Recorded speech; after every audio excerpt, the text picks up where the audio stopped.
Hey there, ladies and gentlemen, and welcome back. I'm your host, Pattsun, and today we're going to be taking a look at r/Pettyrevenge, where we will see the stars align for OP. Let's begin. My girlfriend has been sleeping with my roommate. Posted by Throwar A Cheater 1.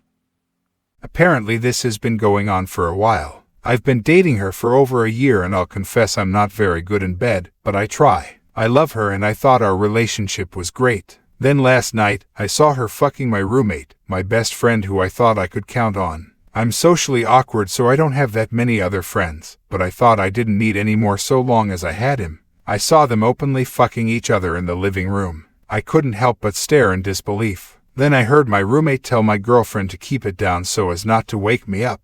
She responded by saying that I never heard them before, so this has clearly been going on a while. Now, as I said before, I'm not very good in the bedroom, mainly because of my small size.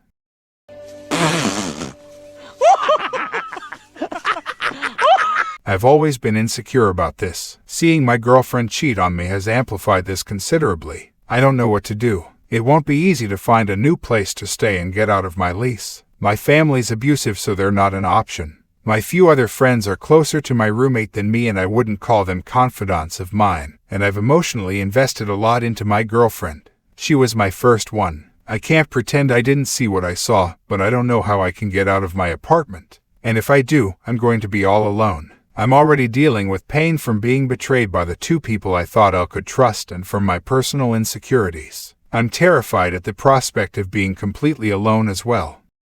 Update 1.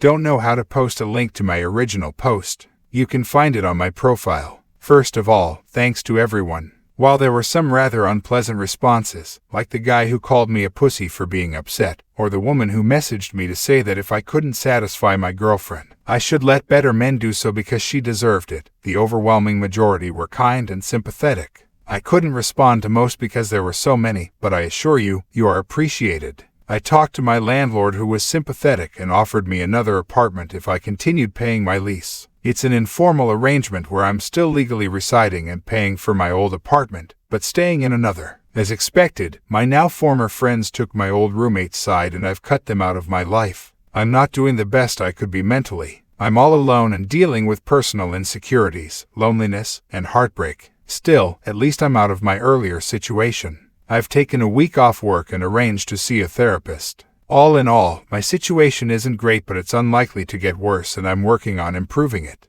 Edit, I have been completely overwhelmed by the response to this. I have literally hundreds of messages of support and lots of comments urging me to stay strong. There is no possible way I can respond to all of them, so I just wanted to say thank you to everyone. You're all amazing. Update 2. Hey everyone, it's been a while. I'm happy to report that I'm doing much better these days. Things were rough at first, especially in that first month. Fortunately, I managed to find a good therapist to help me out. Since then, I've made a much more active effort to tackle my social awkwardness. It was definitely a learning curve, but I feel like I've made some real progress. Anyway, I've found a new apartment in another building. I've also tried to pursue some new hobbies to meet people and have some fun. It's worked out reasonably well and I have a few people who I've become pretty good friends with. No friendship group, so it's a bit of effort to maintain these friendships, but nothing too bad. I haven't dated since, but I think I'll try and get one soon. All in all, I think I'm past it. It was a dark time in my life, but in the end, I've realized I'm still young and have a lot ahead of me. I cannot express how grateful I am to everyone who has offered support. I know I haven't exactly been responsive to messages, but that's because there are too many for me to respond to. You all really helped give me the strength to get through this and I am beyond grateful. TLDR, doing a lot better thanks to some therapy and an active attempt to work on myself. Look, OP, while I am happy that you are doing much better and things are looking up for you, don't you even dare think of dating again. You need to learn how not to be awkward first. You need to go to the gym. You need to study or start your career first. Stop chasing pussy for now. Focus on yourself. And now for today's second story. I never thought that I'd be so happy to catch my ex-wife cheating. Posted by Reddit user Reddit admin Dumb87. I'm not even sure if this qualifies as revenge. I think it does, but I'll let the public be the judge. First off, this story occurred many years ago. Let me give you a rundown of the laws around divorce where we lived at the time.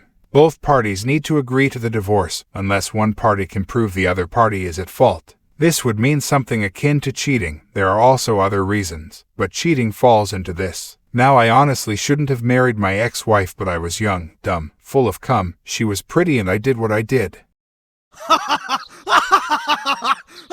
So after our first year of marriage, I came to the conclusion that I wanted to end our marriage. It wasn't working out for many reasons. However, my ex-wife did not want a divorce. Her life was better being married to me than without me, and I think she was trying to hold on to that, but there was no love. My ex-wife set a price of $100,000 to agree to a divorce. This does happen here where if one party wants a divorce and the other doesn't, the party that doesn't want the divorce comes up with a cash payment they want and you negotiate from there. Now, I didn't have 100 grand. I could get about 25,000 and I was willing to pay that. Also, we had no kids. We didn't own anything together. We spent a long time going back and forth over money and how much I'd pay her to divorce me. She finally agreed. I was thrilled. I was so happy. I decided I would go out and celebrate, and that night the stars aligned. Now, to give you an idea of how utterly lucky I am about to get, we lived in a city about the size of Chicago. My friend took me to a new bar in a part of the city I had never been to before. We celebrated. We had a good time.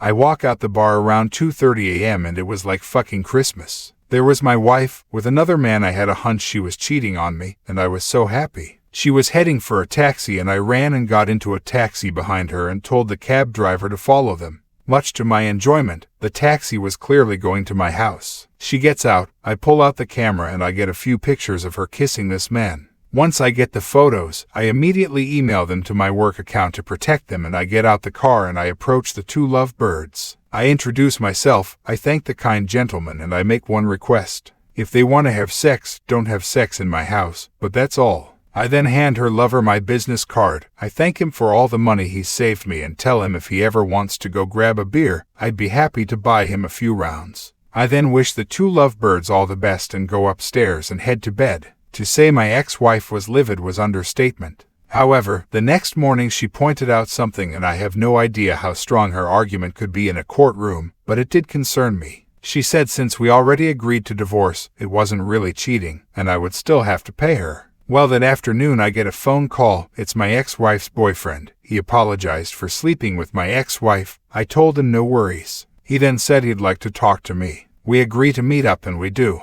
Turns out he had previously been cheated on, and apparently my ex-wife lied to him about her relationship status. She said we were waiting for our divorce to be finalized and that she didn't live with me anymore. He also asked me if I had sex with her in the last 6 months, and I said I did. Turns out their relationship had began about 6 months prior and they were sexually active with each other, and she told him she wasn't having sex with anyone, especially me. Whoops. I asked him if he had any documentation of them dating, and he goes yeah. He ended up sending me all the pictures he took of them together, some of which included him kissing her, etc. He also sent me numerous screenshots of text messages between her and him, some of which included her clearly lying about her relationship status with me. I put all of this in a folder and backed it up to numerous places, to include a USB drive which I hide in my office at work, in case she found a way to delete the data. I then went to my ex-wife and I had a sit-down with her. I went over the mountain of evidence I had against her. Option A, she agreed to a non-contested divorce. I will give her 30 days to move out. She gets nothing from me and I get nothing from her. Option B, I get a lawyer and I sue the living crap out of her, get a massive judgment against, still get my divorce, and saddle her with a ton of debt for the rest of her life. She agreed to the non-contested divorce. That was on a Saturday. That Monday we went to the courthouse, filed for divorce. This started her 30 days. I shacked up with my buddy so I could be out of her way. We had a court hearing a few weeks later. Judge made it clear we were doing a non-contested divorce. Once he stamps the divorce decree, we have to report this to City Hall and our divorce will be finalized. Us not having kids or property make it quick and easy. We both agreed. We both signed. Judge stamped the documents. I eagerly grabbed my divorce decree and rushed to City Hall to report my divorce, and wham, bam, thank you ma'am, I was a free man. I actually ended up becoming friends with the guy that was banging my wife, and we still talk today. Gay. Although over COVID-19 pandemic our relationship got distant, but not because of a falling out or anything, just not talking to each other. TLDR, wife didn't want divorce, I wanted divorce, she wanted money, she was going to get money, then I caught her cheating on me, I got the divorce I wanted, she got nothing. Damn, OP, you are much kinder than I would have been. If that was me, I would have took her to the cleaners and would take everything I can from that divorce. But still, you got rid of a cheater. That's still a win in my book. Well done, OP. Viewer support is the best way for me to remain independent and continue bringing you these daily videos, which will always be here on my channels for you to watch absolutely free. So please consider subscribing to me on Rumble and on YouTube. Both will be linked in the description box down below. Thanks for listening, everyone. If you even somewhat enjoyed today's story, make sure to give this video a thumbs up, and if you really like it, consider subscribing to PattSun to never miss a future upload. Stay strong.